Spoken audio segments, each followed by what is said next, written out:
What's going on, everybody? John Eric Poli here with My MMA News, and today's guests will finally make their UFC debut at UFC Vegas 72 on April 29th. Pleased today to be joined by Hailey Cowan. Hailey, nice to see you. It's nice that we're finally getting to do one of these interviews. I know we've been trying to get one of these in here for a little while now, so it's nice to finally meet and finally chat. Heck yeah, it's been a long 5-month camp, and I'm excited to share everything that's been happening with you. So Yeah, I was going to say, right? It's been a long time coming for this debut here. So let's just start here. How excited are you that it's finally here? Hopefully is a go this time because you had a few fight week cancellations here. So just what's the excitement level like at this point? I'm getting really good at UFC Fight Week. I've done that whole thing twice, the weight cuts and everything. So yeah, I'm excited. I'm just ready. It's kind of one of those things where I'll believe it once the cage door shuts and the ref asks us if we're ready. Then I'll believe the fight's happening. Well, it's funny too because every once in a while, like especially when you have a job too, where like each day is a different day, and fighting's kind of like that too. You kind of get to the point where when things get canceled or you prepare for something that keeps getting moved, you get to the point where it's kind of like, all right, let's just do this already. Let's get it over with. Are you at that point at all? Are you just like, I know Yes, what I am a everything's little like. bit. Let's just get it done. I'm definitely there a little bit. I'm like, let's just get this thing over with. Like, come on, man, so I can move along with my career. But I also want to make sure you don't get a first, you don't get a debut. I don't get another one. So I want to make sure that I really soak it in, and I'm not so focused on getting it over with that I don't actually like soak up the moments. So I'm trying to figure out the lines in between, all that. So before we get to any of those moments, though, I do want to actually back up now and talk about kind of the lead up to this point here. We mentioned, right, there was a few cancellations that happened. I'll let you go ahead and explain everything. There was two of them. I know one was on your end. You had a cyst that ruptured. Your opponent had an issue the next time out. So a lot going on there. Explain to everybody out there kind of all that transpired those first few times you were supposed to make the debut. Yeah. So the first time, I just finished my weight cut. I was gonna go to bed, wake up, float a pound, wake up on weight. And took a shower, sat in the middle of the bed, and started having like severe stomach pains, and ended up having an ovarian cyst rupture. So I was rushed to the ER. They put me on an ambulance. I mean, it was so dramatic for the fact, that 48 hours later, I felt totally fine. So it was wild. But yeah, so they pulled me from the fight as they should have. That's very painful. I don't know if you're familiar with. Apparently, it's relatively common. I'd never happened to me before, so my luck for it to happen at that time. But you know what? At least it didn't happen in the middle of the fight.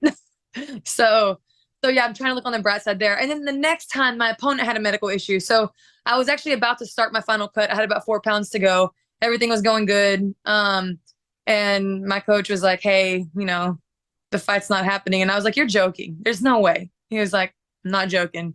Your opponent's out." And I was like, and I couldn't even be mad. Like everyone was like, "Oh, were you so sad?" And I was like, "What?" I cried a little bit, but I went straight to almost laughter because I was like, there's no way. Like, this has to be a joke. And it wasn't. But literally, so I found out that my fight was off at 6 p.m. and by 9 p.m. I was already rescheduled. So they got on it quickly. Okay, I was gonna say that happens really fast. That okay, so by 6 p.m. it's canceled. By 9 o'clock, then obviously everything gets rescheduled. So I was actually my question that I was gonna ask you with all of that was there a frustration level? But I guess there probably wasn't. So I guess what was the mindset like when you found out that news? Like, hey, my fight's gonna be rescheduled to a different date. How'd you kind of like just shift gears with everything then? Well, Mick told me. So the first time my fight got canceled in February, he told me, he said, as soon, because they made me come back and get cleared by a specialist because they didn't want me to have like permanent damage to my ovaries. So they told me, "Hey, we're going to get you scheduled as soon as we can because we want this debut, to happen." So the first time I think I got cleared from my doctor at 12 p.m. and around 3 or 4 p.m. I'd already had a fight scheduled too. So they've been on the ball with it. And so he told me the second time when the fight was canceled, he was like, "Hey, we're gonna get it, in the next, 4 to 8 weeks, you're gonna have a fight." I was like, "All right," and basically said, at this point, I don't care who it is, Um, if it's the top 10, I would like a little bit more money, but I'll take anybody at this point. And so they called a few hours later and they were like, "Yep, you cool with Jamey-Lyn Horth?" And I was like, "Yep, cool, let's sign it, let's do it." And we both signed our contracts and we were ready to go within literally like a few hours. So I guess with all that being said, then how's the body feeling, and I guess how are you feeling mentally too with everything? Because I think you said right in the beginning was 5 month training camp, something along those lines. It's kind of been with all the cancellations. That's obviously a lot to go through. Just how is it physically and mentally? How you feeling? Honestly, I was actually telling my coach this. I physically feel better now than I did at the beginning of this camp because I had a nagging injury that it wasn't a big deal, but it was something that was like just nagging and irritating. And about 6 weeks into my first camp, it kind of went away. So now I've had a full, good training of no pain and no issues. So honestly, I feel better physically now than I did then. These last 5 weeks have really just been making sure I understand the game plan and making sure I'm not pushing my body too far because I have been in camp so long. So making sure everything's maintained, I'm just maintaining my, like, not physique, but the physical aspect of the sport. I'm not hurting myself. So yeah, it's been a really, really weird 5 months. Definitely has been, that's for sure. You've definitely had quite the experience so far in the UFC, that's for sure. Let's talk, though, of this most recent training camp, the last few weeks of this one for this set opponent, this debut coming here. How's this part of the camp been? Great. The good thing about my camp at Blitz, we do MMA. A lot of these MMA gyms do striking and wrestling and jiu-jitsu, and it's never really put together in a class until it's time to spar or when they get a private lesson. But every team practice we have is MMA training. And so I always, I've had to prepare for 3 totally different opponents, like not even remotely similar, but it's fine because I'm always doing MMA. I'm always mixing it up. I've got a bunch of different training partners. I train with Montana De La Rosa. I train with Melissa Croden from Canada. I train with Desiree Yanez. She's one of my main training partners out in Wake. Like, I train with such good different bodies that I wasn't, nothing shocked, nothing was scary about the fight to me because I just feel like I'm already prepared for it. And one of the things, too, that I noticed, as far as just looking at photos anyway, it seems like when you're doing your training, too, like everybody in that gym, it just seems so tight-knit and everybody gets along. Like, I don't know, every gym would say, oh, we're all like a family. But you guys, I don't know, there's something that's different. You guys seem like you're actually, like, it's not a cliche thing. Like, you guys are actually all really tight-knit and close, and it really is a family down there. Yeah, we have a really small team, and we've recently built an alliance with Genesis, which is where Montana is, out in Dallas, or the Dallas area. So Texans we're very friendly, we always are. We try to always be in good moods, and so I think that's just the culture that we've created at our gym, and same thing with their gym. So when we're training with them, it's the same vibe. Everyone's so happy to be there. No one's in a bad mood, walking around feeling sorry for themselves. So I feel, it makes training fun and enjoyable. And this sport is hard. It's hard to go in the gym and know that you're going to have a day where you just get beat up for 2 straight hours and then come back in the evening and get beat up again. Like, it's a hard sport. So when you're around people who you actually enjoy being around and who actually enjoy training as well, because a lot of people don't like to train, you'd be surprised. They like to fight, but they don't like to train. But my team, we like it. We love each other. We love our coach. I'm married to the coach, and he really does a good job of like cultivating an environment that is enjoyable to be in. So makes it easy. That's good that you guys have that tight knit group down there. Let's talk a little bit about your opponent now, though, here a little bit. Obviously, third different time preparing now, or third different opponent for you here. Talk about this opponent, what you've seen out of her, and kind of what you're expecting on fight night. Yeah, so I'm excited. She's actually coming up in weight. She's normally a 125er. She was the champion in LFA. I came from LFA, so I've known who she was. I've been watching her for a little bit. I'm excited about it. She's a real solid striker. Her grappling's not bad either. Doesn't really have any big holes in her game. So, and I don't either. I mean, she's very similar to me, very well-rounded and very physical, very strong, very athletic. So, I just have to go in and mind my P's and Q's. And if I stay sharp and on point, it should be a good night for me. But I do know that I have my hands full. I do know that. But I wouldn't want it any other way. So now, for this time of the year, it seems like, at least anyway, for the first like 5, 6 months of the year, it's usually a lot of fighters like yourself. You're getting your first fights in for the year. So I always ask everybody like what their goals are for the year. I'm sure your goals are gonna be a little bit different. Step number one is let's just get this cage door shut behind me and get a fight in here finally here. But what are the goals for the year? Obviously, step one, take care of business here. But do you have a certain number of fights that you want to get in or anything like that? I want to get through my first contract. And when I was supposed to fight in February, that was a very, very doable thing. Now that I'm not fighting until the end of April, it's going to be harder, but I think I can do it. I still think I can do it. But for me, I'm still so young in the sport. I'm 31, so I'm not young, but I'm young in MMA. And so the growth period between fights is very important to me because I do want to continue to get better. And I take pride in how much I do improve between fights, because if you go watch my fights from the beginning to now, every time I get in there, I do look like a different fighter. And so I like that about myself, and I want to continue to develop. And it's really hard to develop when you're in camp, because when you're in camp, camp is not the time that you get better. Camp is the time that you prepare for a specific opponent.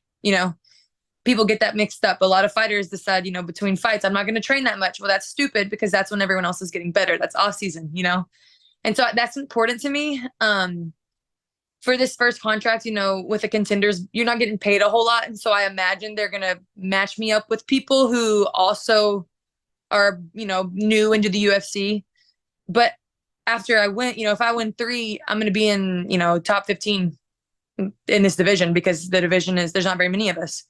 And so I have to make sure that I'm also continuing to grow, because the fights are going to get a lot harder. And I know that. So after this one, I would like to finish my contract out, but because of the way that these fights have been canceling, it's put me at a really weird time. So, I'm going to sit down and talk to my coach and see what we need to do, talk to management. But I would like to if I come out healthy, I would like to knock them out, and then maybe take a few months to where I can grow a little bit and dissect parts of my game that need some surgery and fix those parts of my game, and then be ready for the next tier, the next tier of fighters. So at least you kind of have at least a roadmap and everything kind of laid out for yourself, and that's a pretty good thing to have there. One thing I wanted to ask you about too, I know you had mentioned about being married to the coach before there. Married life for you, not super long, right? You guys are coming up on the anniversary, I believe, here soon. What's this like first year of marriage been like for we're you? like 6 months. We're like just now 6 months. Oh, it hasn't even been now. Okay, yeah, so like 6 months and only. Okay, how's married life been so far though? Good. I fought on Contenders. And then 2 weeks after the fight, I got married. So, yeah, it's good. We bought a house, we bought a little farm, bought a bunch of land, and we're really enjoying that. And then we've had a lot of big things happen. We got married, we bought a house, I got into the UFC. So it's felt like a very fast 6 months. And we're ready to get to that next part of the career, ready to we're ready to be 1-0 in the UFC, and then see what's next. And I still remember that too, when you were on the Contender Series, and like 2 weeks later you were getting married there. Was that? I'm assuming the wedding date was set, and the Contender Series kind of just popped up, and you had to hop on the opportunity. What was that kind of whole thing like? Like, oh crap, here's this great career-changing opportunity, but I'm supposed to be getting married soon here. That's actually not what happened. No, really? What happened? Explain the process then. So I knew I got offered the Contenders fight so I fought for Invicta in January. And as soon as my fight was over, I got offered the Contenders shot. And so we took it, and we were like, we've been engaged for about a year. And so I was like, hey, we're getting engaged right after this fight. I don't care if I'm bruised, cut up. I don't care about any of that. We're getting married. We're getting married, not engaged. We're getting married as soon as this fight's over. And so my sister actually planned the whole wedding. And I didn't do anything except show up and get married. That's a good sister that you have there. Then to plan, to be able to plan a wedding like that, and kudos to you too for doing it that quickly afterwards like that. I guess the other question I have to ask though with this is, how is it being married to the coach? Like, do you guys ever butt heads or bring it home with you, anything like that? I feel like he picks on me in training, but but no, he has. I have very high expectations of myself as a fighter. And because I do, he holds me to a higher standard, which he should, because I'm fighting hard fights now, so he expects a lot of me, but we don't ever have any problems with it. We both, like a lot of people who have this relationship, they're like, okay, as soon as we get home, we're not talking about MMA, but we're not like that. I want to talk about practice. I want to talk about what I did well, what I didn't do so well. I want to continue dissecting my game when we get home too. So it's easy. I don't really have any, my mom and dad coached me growing up too. So I've always had a different relationship with my coaches than most athletes. So it's not, it's not anything. It seems easy and natural to me. So. All right, Hailey, it's been a pleasure. Great chatting with you for the first time here. We'll be doing this for a while, too, so I'm really looking forward to seeing this first fight of yours and seeing how the career plays out here. Last thing before you head out for the day, social media, so people know where to follow you at. You have any management, sponsorships, anything that you got to plug? Floor is yours. Yeah, for sure. So if you go to my Instagram, All Hail MMA, all of my other social media and my website's tagged to it. I got to thank my manager, Brian Butler with Sucker Punch and Brian Hamper. Those two, man, I've made their job hard these last few weeks because they've had to, be on the ball with the fights falling through, and they've done such a good job. My coach Jake and my husband being able to just continue my camp out without, me overtraining or me undertraining he's been really great. I've got to thank I called them my body shop, but the people who keep my body together. Be Boundless. I do all my ice baths and my oxygen training there. Fred, he's my massage therapist, Fred Ross, and my chiropractor, Dr. Linderman.